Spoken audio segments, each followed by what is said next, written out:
Welcome to C R international school online classes. Hello students, continue करते हैं अपना जो लास्ट टॉपिक था वो अभी उस लास्ट वीडियो में कंप्लीट नहीं हो पाया था। तो लास्ट वीडियो का जो टॉपिक था बेटा वो क्या था, आपको याद करो, रिमाइंड कराता हूँ मैं कि vapour pressure in liquid solutions. मतलब जैसे हमने बेटा क्या है, कोई सोल्यूशन बनाया तो हम किसी सॉलिड को भी डिजॉल्व करके एक सोल्यूशन बना सकते हैं और हम किसी लिक्विड को लिक्विड में डिजॉल्व करके भी एक सोल्यूशन बना सकते हैं। ठीक है, तो हमने जो लास्ट टाइम लिया था कि वेपर प्रेशर है ना ऑफ ए सोल्यूशन और liquid solution, is it clear. और जब हम लिक्विड सोल्यूशन लेते हैं बेटा तो देखो सॉल्वेंट तो वोलेटाइल होता ही है, ठीक है नहीं, लेकिन सॉल्वेंट के साथ जो आपने सॉल्वेंट में जो solute as a liquid dissolve किया है वो भी क्या है, वोलेटाइल। हमने तो इसी के लिए हमने एक पढ़ाया था, आपको याद करो बेटा, कि Raoult law for volatile solute. Main चीज़ क्या थी लास्ट टॉपिक का, प्रेशर आप याद करो, vapour pressure of the liquid solution. Okay, तो उसमें पॉइंट समझे क्या था। जैसे मैंने इस तरीके से एक डायग्राम बनाया था, एक बीकर लिया था, उसमें एक सब्सटेंस के मॉलिक्यूल्स लिए थे और एक दूसरे सब्सटेंस के मॉलिक्यूल छोटे छोटे बनाए थे, क्लियर है पॉइंट। और सॉल्यूट सॉल्वेंट में इंटरेक्शन डेवलप हुआ था, तो हम हीट करते हैं, हीट करने पर क्या होता है कि पहले उनका intermolecular force of attraction break करेगा, देन ही और अगेन हीट करने पर पार्टिकल्स की काइनेटिक एनर्जी बढ़ेगी, याद है, और उस पर फिर वो पार्टिकल सरफेस पे स्ट्राइक करेंगे और एक स्टेज ऐसी आएगी जिसपे पार्टिकल्स जो हमारे लिक्विड सॉल्यूशन के जो पार्टिकल्स हैं, मॉलिक्यूल्स हैं, वो सरफेस पे स्ट्राइक करने से जो प्रेशर क्रिएट करेंगे वो उस पर लगने वाले एटमॉस्फेरिक प्रेशर से क्या हो जाएगा, ज़्यादा हो जाएगा। ये क्लियर हुआ आपको बेटा, ठीक है। तो वो क्या कहलाया था हमारा, ये प्रेशर वेपर प्रेशर कहलाया था। तो ये क्या था, लिक्विड सॉल्यूशंस का था, ठीक है, जिसमें हमारा बोथ लिक्विड्स है ना, वो कौन है, दोनों वॉलेटाइल है। मतलब मेन चीज़ सॉल्यूट पे है, सॉल्यूट अगर लिक्विड है तो उसको हमने क्या माना, वॉलेटाइल। ओके, तो वहाँ का बेटा क्या, और ये चीज़ बताई किसने थी, ये राउट्स ने बताई थी। तो इस पर राउट्स लव फॉर क्या है, वॉलेटाइल सॉल्यूट। तो ये है ना राउट लव फॉर वॉलेटाइल सॉल्यूट। तो वॉलेटाइल सॉल्यूट में जनरली हम क्या लेते हैं, लिक्विड सॉल्यूशंस लेते हैं, क्लियर। इसके लिए देखो बेटा कि डेरिवेशन बन के आया था, इसलिए मैंने अभी पूरा डेरिवेशन नहीं किया है ना, केवल आपका क्या है जो मेन पॉइंट्स है वो बताया। तो राउट लॉ फॉर वॉलेटाइल सॉल्यूट में जो एक्सप्रेशन बन के आया है ये पी टोटल, मतलब जैसे आपके पास ए और बी दो लिक्विड्स हैं, है ना, तो दोनों को मिक्स करने के बाद जो सॉल्यूशन का जो वेपर प्रेशर है, टोटल वेपर प्रेशर है ना, वो हमारा क्या हो गया, पी टोटल, ये पूरे सॉल्यूशन का है, ठीक है। और पी नॉट ए क्या है, जो ए कंपोनेंट है उसका प्योर जैसे पानी है मान लीजिए फॉर एग्जाम्पल, है ना, वाटर एज ए सॉल्वेंट है, क्लियर। तो प्योर वाटर का, अभी इसमें कोई मिक्सिंग नहीं है, तो है ना, vapour pressure of pure substance A और P naught B vapour pressure of pure substance B, और मोल फ्रैक्शन क्या है, बी का mole fraction, is it clear. और देखो एनसीईआरटी की बुक जो करती है वो उसने क्या माना, मतलब कोई भी उसमें बी को एज ए सॉल्यूट माना गया है और हमारा ए क्या एज ए सॉल्वेंट है, इज इट क्लियर। तो मैंने उसी हिसाब से ही चलिए क्लियर है। अब इससे आगे बढ़ते हैं बेटा, इसी चीज़ का जो हमारे पास ये टॉपिक है, vapour pressure of liquid solution. तो ये जो मोल फ्रैक्शन या ये जो डेरिवेशन बन के आया है, मतलब ये फॉर्मूला जो बन के आया है, ये किसके लिए आया है बेटा, कि जब हमारा एक लिक्विड था दूसरा लिक्विड था और दोनों ने मिलकर क्या बनाया, एक सोल्यूशन, क्लियर है पॉइंट। तो ये सोल्यूशन किस में था, लिक्विड स्टेज में, क्लियर है। जैसे हमारे पास सोल्यूशन के टाइप आते हैं, solid solution, liquid solution, gaseous solution. तो स्टार्टिंग में जो ये सोल्यूशन बना है वो लिक्विड सोल्यूशन का एक टाइप है, लेकिन जब हमने इसको हीट किया इसकी वेपर्स बनी, क्लियर। जब हमने इसको हीट किया और हीट करने से क्या बनी, इसकी वेपर्स, तो सॉल्यूट की भी वेपर्स बनी और सॉल्वेंट की भी वेपर्स बनी, तो ये एक वेपर फेज में पहुंचा, ठीक है, वेपर फेज हो गया। और आपको याद हो वेपर फेज और लिक्विड फेज, सॉलिड फेज, इनमें एक इक्विलिब्रियम स्टेज आता है। जैसे मैंने पहले भी +1 में भी और अभी भी स्टार्टिंग में किसी वीडियो में आया था, वाटर का ट्रिपल पॉइंट क्या होता है, याद आया। तो ट्रिपल पॉइंट ऑफ वाटर में क्या था, वाटर वो टेम्परेचर वो है ना, या वो टेम्परेचर जिसपे क्या होता है, इक्विलिब्रियम में हो, कौन, water, solid state, liquid state और गैसेस स्टेट, तीनों क्या हो, इक्विलिब्रियम में हो। आया पॉइंट। तो इसी तरीके से आप ही बताओ कि जब बेटा कोई दो लिक्विड्स हैं और जब वो एक लिक्विड फॉर्म में है, उनके पार्टिकल्स के बीच का फोर्स ऑफ अट्रैक्शन ज़्यादा होगा, उनके डिस्टेंस कम होगी, क्लियर पॉइंट। और एक अब जब दोनों के ही फोर्स टूट चुका है ना, और वो फ्री टू मूव है, और उस टाइम भी उनमें एक तो उस गैसियस फेज और लिक्विड फेज के बीच का क्या है, एक इक्विलिब्रियम होता है, ठीक है। तो उस टाइम पे किसका क्या कंपोजिशन है, मतलब भाई देखो पार्टिकल्स दूर दूर हो जाते हैं, है ना, तो दूर दूर हो जाने से उनके बीच का इंटरमॉलिक्यूलर फोर्स भी बदला। तो ये इसी का कंटिन्यू टॉपिक है, मतलब इसी के बाद का, कि composition of the vapour phase in equilibrium with solution. मतलब जो आपने यहाँ सॉल्यूट लिक्विड मतलब जो आपके एक सॉल्यूट और एक सॉल्वेंट है ना, जो लिक्विड स्टेज में थे, या दोनों कंपोनेंट सॉल्यूट सॉल्वेंट ना बोले हम, तो हम ए और बी कंपोनेंट जो है, जो बोथ कंपोनेंट है बेटा, वो जो इक्विलिब्रियम में है पॉइंट है समझ में। तो सॉरी वो लिक्विड स्टेज में है और जब हमने उसको हीट करने से वेपर बनाई, तो अब इन्हीं ए और बी के जो कंपोनेंट हैं उनका कॉम्पोजिशन क्या है, वेपर फेज में, और उसका इस सॉल्यूशन के साथ इक्विलिब्रियम, मतलब वो लिक्विड लिक्विड सॉल्यूशंस और उसका वेपर्स भी बनी और दोनों के बीच में क्या होगा कि एक इक्विलिब्रियम होता है ना, लिक्विड से वेपर्स का बनना है ना। तो वो इक्विलिब्रियम क्या कहता है, रेट ऑफ द फॉरवर्ड है ना is equal to be the rate of the backward. तो कितना लिक्विड वेपर में कन्वर्ट हुआ और वेपर्स लिक्विड, ये जो इक्विलिब्रियम होता है उस इक्विलिब्रियम टाइम पर है ना, जो उसके कंपोनेंट्स हैं ए एंड बी, सॉल्यूशन के जो कंपोनेंट है ए और बी, उस इक्विलिब्रियम के टाइम पर और वेपर फेज में उसका कॉम्पोजिशन क्या है उन कंपोनेंट्स का, ठीक है ना बेटा। तो ये भी एक चीज़ होती है, क्लियर। अब देखो इसमें हमारा काम क्या है, ये कैसे निकालेंगे, फिर ये एक अलग सी चीज़ आई, ठीक है नहीं। तो और इस पे भी हमारे बेटा बोर्ड एग्जामिनेशन में न्यूमेरिकल आए हुए हैं, इस टॉपिक पे भी न्यूमेरिकल हैं। और मतलब जब हमारे पास लिक्विड लिक्विड सॉल्यूशन था, सिंपल राउट लव और वॉलेटाइल सॉल्यूट, और हमारे कुछ न्यूमेरिकल्स ऐसे भी हैं जिसमें गैसियस फेज और वेपर फेज में भी हमसे कंपोजिशन पूछा है कंपोनेंट्स का, ठीक है बेटा। तो इसको थोड़ा अच्छे से लेना। तो इसके मैं आपके फिर बाद में इस टाइप, दोनों टाइप का, एक इस टाइप का न्यूमेरिकल एक इस टाइप का, सारे कराऊंगा इस नेक्स्ट वीडियो में। लेकिन अभी फिलहाल ये थ्योरेटिकल कॉन्सेप्ट आप लोगों को समझ में आया कि भाई ये है क्या चीज़, composition of the vapour phase, ठीक है नी, इन इक्विलिब्रियम विद सॉल्यूशन, ठीक है ना। तो लिक्विड से वेपर्स बनेंगे है ना, इनमें क्या होता है, इक्विलिब्रियम होता है, उस इक्विलिब्रियम स्टेज पर जो कंपोनेंट्स हैं उनका कॉम्पोजिशन क्या है, इज इट क्लियर। अब देखो वो कैसे निकालेंगे। अब वेपर फेज का मतलब क्या है बेटा, ये गैसियस स्टेज में है इस टाइम, क्लियर है पॉइंट, ये इस टाइम गैसियस फेज में, और गैसियस फेज में देखो आप एक इक्वेशन पढ़ के आए हो क्या, पीवी बराबर है ना nRT, ये आपने इक्वेशन पढ़ी है पीवी बराबर nRT, ठीक है।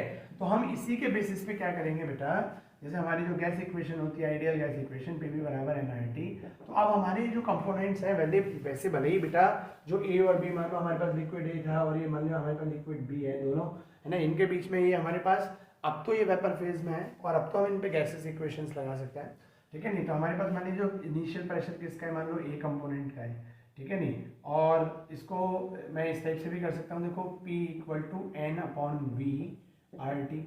अब इसमें मैंने क्या लिखी, ये वैल्यूज पुट करी, क्लियर। तो PA/ मोल्स, जब बेटा ये प्रेशर ए कंपोनेंट का है तो उसमें मोल्स भी क्या होंगे, क्योंकि प्रेशर किस पे डिपेंड करता है, आप याद करो, उसी कंपोनेंट के पार्टिकल्स के वॉल्यूम है ना, संख्या पे, मतलब मोल्स पे। वॉल्यूम तो सेम, जो बॉक्स का वॉल्यूम है वो रहेगा R/T, R गैस कॉन्स्टेंट भी सही। तो कंपोनेंट ए के लिए इक्वेशन ये बनेगी, ठीक है। इसी तरीके से मैं अगर कंपोनेंट बी के लिए बनाऊँ तो क्या बनेगा बेटा, आपके पास जो पी बी होगा, ठीक है, तो पी वी इक्वल टू आपके पास क्या बनेगा, देखो NB/V RT, ये दोनों हो गया। और अगर इसी में according to Dalton's law of partial pressure, ठीक है ना, तो हमारे हम करते हैं अगर, है ना, according to Dalton's law of partial, क्योंकि जब मिल जाते हैं तो यही चीज़ क्या बन जाती है, Dalton's law of partial pressure के उसमें जाती है। तो जो पी टोटल होता है बेटा हमारा है, वो क्या हो जाता है हमारे पास, PA और PV के बराबर हो जाता है, क्लियर पॉइंट। मैं इसको कंप्लीट पी में ही कर देता हूँ, ठीक है ना बेटा। वो तो P टोटल बराबर PA प्लस PV बन गया, इज इट क्लियर। तो हमारे पास ये PV। अब हमें अगर इसका फ्रिक्शन देखना है बेटा, क्लियर, कि इस पूरे टोटल प्रेशर में हमारे पास इसका पार्ट कितना है, इसका फ्रिक्शन कितना है, तो हम कैसे करेंगे, आ गया, मतलब फ्रैक्शन क्या होता है, कॉम्पोजिशन, है ना, कितना रेशो है उसका। तो आप ही बताओ बेटा, आप अगर मैं इसको यहाँ पे फ्रिक्शन निकालूंगा ना, तो फ्रिक्शन ऑफ, ठीक है, partial pressure of A in P total, point समझने वाला पॉइंट समझे बेटा। जो हमारा पूरे सॉल्यूशन का जो फ्रिक्शन होगा बेटा, है ना, फ्रिक्शन मतलब, और यही चीज़ हमारी क्या कहलाती है, कॉम्पोजिशन कहलाती है, क्लियर है पॉइंट। तो वो हम कैसे निकालेंगे, आप ही बताओगे, वो फ्रिक्शन जब निकालोगे तो ये क्या बनेगा, PA/P टोटल बनेगा कि नहीं बनेगा, क्लियर है पॉइंट, ठीक है बेटा। तो इस तरीके से हमारे पास क्या हुआ। अच्छा, और एक चीज़ और यहाँ पे रहा, इस P टोटल की वैल्यूज़ तो बेटा इस N और B के टर्म में निकालें अभी हम, है ना, वो हमारा P टोटल की वैल्यूज़ निकालना रह गया, ठीक है नहीं। तो हम इसमें क्या करेंगे कि यहाँ पर इसकी वैल्यू जब लगाएंगे बेटा, हमारे पास ये क्या है, NA/V, ठीक है, RT प्लस NB/V RT, ठीक है। अब इन दोनों में क्या करा हमने बेटा, देखो NA प्लस NB बी, ये तो कॉमन आएगा और इसके बाद हमारे पास यहाँ कर जाएगा आर टी अपॉन वी। ये हमारे पास बेटा इस तरीके से ये बन गया आर टी अपॉन बी, और ये क्या हो गया हमारा पी टोटल। आप बताओ इतनी बात आपको समझ में आई कि नहीं आई? देखो पी ए प्लस बी, हमने पी ए की वैल्यू यहाँ लगाई, पी वी की वैल्यू वी यहाँ से यहाँ पुट करी बेटा। देखो आर टी अपॉन वी दोनों में कॉमन है, तो हमारे पास क्या बच गया N A plus N B. ये क्या हो जाते हैं बेटा हमारे टोटल मोल्स, ठीक है, सॉल्यूशन के जो टोटल मोल्स है ए और बी दोनों के कंपोनेंट्स के। चलो आप देखो बेटा हमारे पास यही चीज़ जब हम फ्रैक्शन में निकालेंगे तो क्या होगा, हमारे पास पी ए की वैल्यू क्या है ना, अब हम पी ए की वैल्यू लगाते हैं तो एन ए, ठीक है, अपॉन वी आर टी, ये तो हुई हमारी बेटा किसकी वैल्यू है, पी ए की वैल्यू। अब पी टोटल की वैल्यू देखो अभी हमने निकाली है, क्या है यहाँ पर है ना, N A plus N B, ठीक है, आर टी अपॉन में क्या आ गया वी। Is it clear? और v से हमारा ये v, आर टी से आर टी, तो हमारे पास क्या बच गया देखो बेटा आपके पास अगर आप इसको देखते हैं तो हमारे पास ये क्या बनेगा N A upon N A plus N B बचा।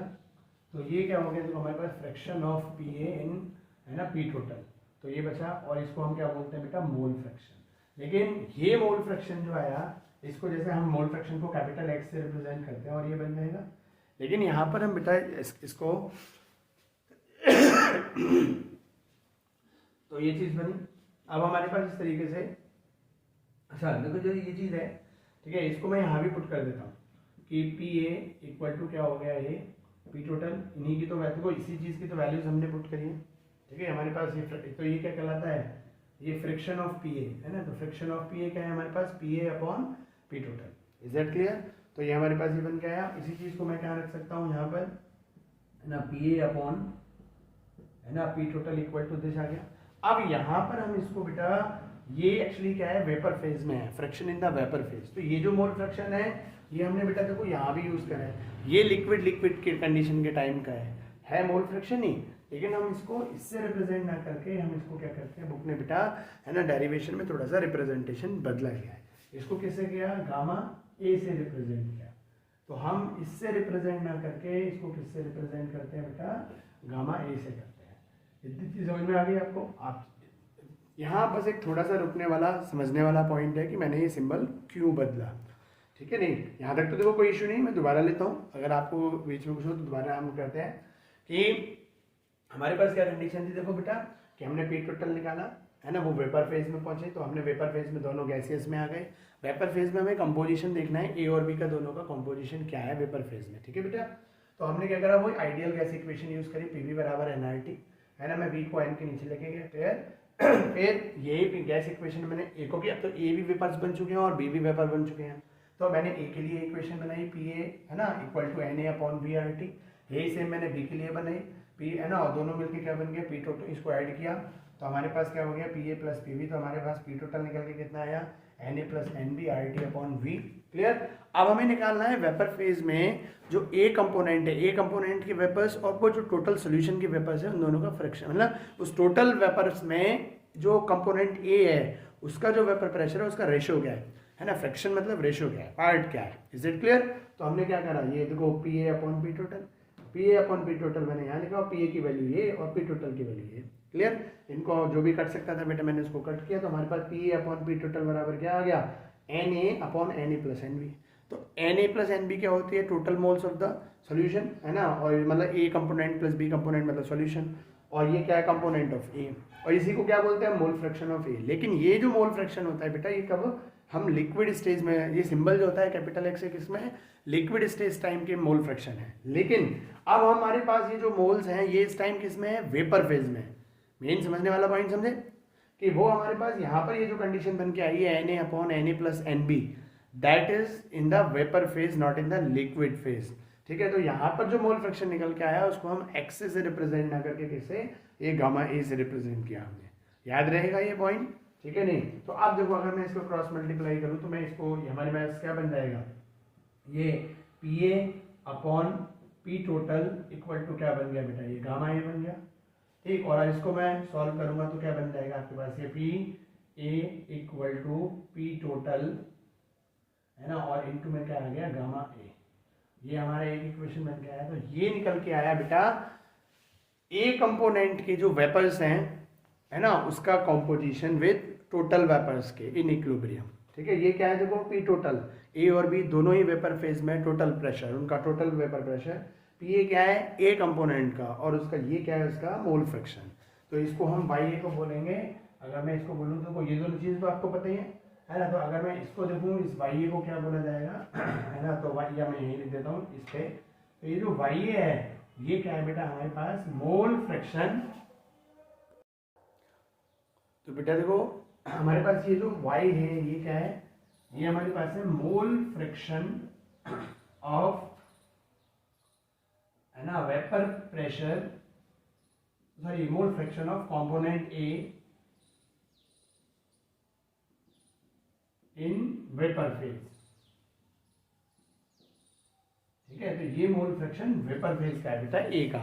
और जो x से होता है, x भी होता है, ये हमारा मोल फ्रैक्शन होता है लिक्विड सॉल्यूशन के टाइम पे ए और बी का। तो ये चीज़ समझ में आ गई। तो एक हम, और इसी तरीके से हम पी वी की बनाएंगे, बी कंपोनेंट का। तो बेटा क्या बनेगा, पी वी इक्वल टू, है ना, P total, P V equal to P total into gamma B. तो बेटा देखो, दो हमारे ये फॉर्मूले बन के आए। तो आप समझे बेटा, चीज़ें क्लियर है। तो आपके पास जब भी कभी ऐसे सवाल आए, जैसे N2 is mix with liquid, है ना, मतलब कोई भी दो लिक्विड, सॉरी, है ना, और उनकी वेपर्स बनी, और वो क्या है, एक हमें मोल फ्रैक्शन दे रखा है गैसियस फेज में, है ना, या वेपर्स फेज में। तो जैसे ही आप सुनो N2, the mole fraction of N2 gas, या mole fraction of A component, कोई भी हो सकता है लिक्विड, है ना, और उसका कंपोनेंट सुनो आप गैसियस फेज में, वेपर फेज में, तो आप समझ जाना वो मोल फ्रैक्शन ये वाला दे रखा है, ना कि ये वाला। और एक वो उन्होंने normally mole fraction of A component in a solution दे रखा है, कि mole fraction of component A in a solution, तो मोल फ्रैक्शन यहाँ का दे रखा है। और mole fraction of A component in vapour phase या इन गैसियस फेज, तो ये दे रखा है। क्लियर है। ये लास्ट की जो चीज़ें हैं बेटा, ये बहुत इंपॉर्टेंट है। ठीक है, तो इस तरीके से बेटा देखो, हमारा ये कंप्लीट हुआ पूरा राउट लॉ फॉर वॉलेटाइल सॉल्यूट। एक सिंपल चीज़ें जब सॉल्यूशन स्टेज में है, ठीक है, एक सॉल्यूशन स्टेज में है, तो राउट लॉ ये बना, एक स्पिन न्यूमेरिकल। और जब ये वेपर्स में जाएंगे, लिक्विड और वेपर फेज में एक इक्विलिब्रियम होगा। इक्विलिब्रियम कैप में कंपोनेंट ए और बी का जो रेशियो होगा वेपर प्रेशर का, वो क्या होगा, उसमें कॉम्पोजिशन क्या होगा, तो निकल के हमारा क्या है, ये। तो देखो दोनों में डिफरेंस है। चलो, तो इस तरीके से बेटा अब नेक्स्ट अपनी वीडियोज़ में लेंगे पहले Raoult law for non volatile solute for a solid. ठीक है, क्लियर, ओके, थैंक यू।